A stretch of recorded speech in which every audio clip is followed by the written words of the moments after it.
This is Derek Falvey. He is the president of baseball ops of Minnesota. Always says hello, and he's nice to join us here today. Derek, nice to talk. How are you today, pal? Okay?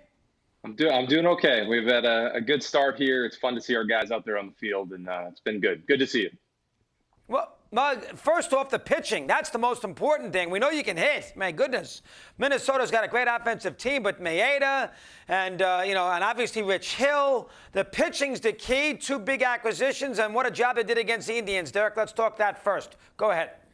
Yeah, our guys really have pitched well from the start of the year. We had a tough first start for Barrios, and since then he's been great. After that, everyone from Barrios to Rich, as you see there, Kenta Maeda, two acquisitions for us this offseason.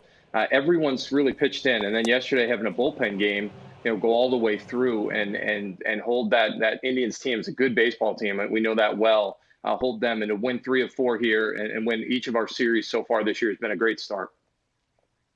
Very important. This is a weird scenario for the Twins. You brought Donaldson in. Obviously, last year you won 100 ball games, got buried by the Yankees, which, listen, everybody, we know the Yankees. You want to win a championship this year? How much closer you think, to doing that? Pitching helped. Donaldson helps. How much closer, in your eyes, Derek, are you to the Yankees right now as we begin? Let me hear. Well, I think, until you knock anyone off, you still have to go compete, right? And we look at our team and adding someone like Rich Hill, who's pitched in World Series games, pitched in the playoffs, done exceptionally well when healthy and on the mound, and Kenta Maeda the same. These guys have real experience there. Josh adds thump to our lineup. It never hurts to add more offense as well. So we feel we're a better team than we were last year. Now we got to go out and win the games. No one's given anything to us because we won a lot of games last year. And I think so far everybody has stepped up, from our bullpen to the everyday position players to our starting pitching.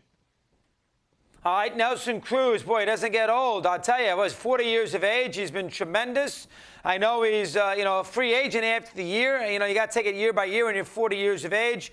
But, boy, what a signing that was. Give me some thoughts on Cruz, Derek. What can you tell me? On the field, everyone gets to see it, right? His production, it speaks for itself. I mean, he can do everything.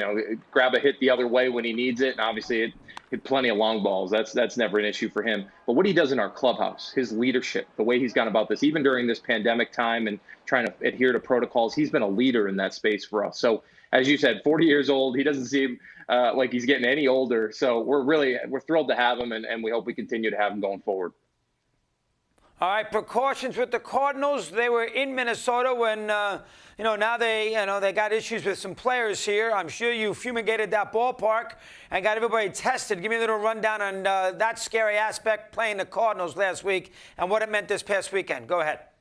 It was a busy few hours that morning and into the day, I'll tell you that. I think once we found out the Cardinals had a few positives, we immediately went into our protocols. I called Chris Antonetti with the Indians, my old boss, who was here as well, and we talked through because they were in town and playing. We made sure we gave them every detail from a cleaning procedure standpoint to the contact tracing, had our visiting clubhouse personnel not be in the ballpark that day and have continued to test them. We've been very fortunate. I think because of the protocols and our adherence to them, we've kept everyone so far negative all the way up and through today in our environment. We'll be vigilant over the next few days and make sure we're in a good place. But so far, I think the Indians and we were able to finish the series. They felt good about the environment that was over in the visiting clubhouse, and hopefully we just keep marching on.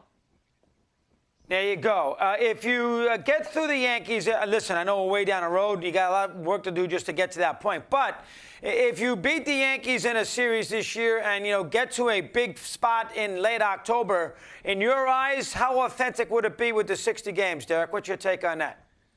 I've been around competitors in baseball for my whole career. Everyone who steps on a field, I don't care if it's for, one game or 162 or 60 in between, our guys are going to try and win. And these are high-level elite athletes, and they're out there on the field competing every day.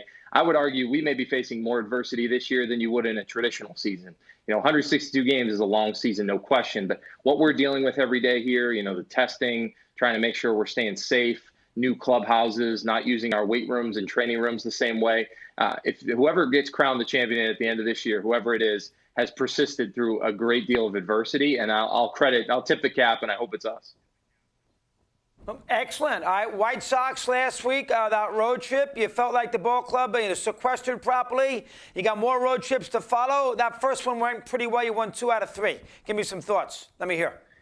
We went to Chicago. We played an exhibition game with the Cubs, then had an off day in the city before we kicked off on opening day with the White Sox. Our guys are really attentive to those protocols. We've come up with a code of conduct that our players have all talked about, and they're kind of policing each other, making sure that we're all adhering. And we recognize there could be some connection to the virus that's inadvertent, and we can't control that entirely, but we can control our behaviors in our environment. We went through Chicago. It was a quick trip.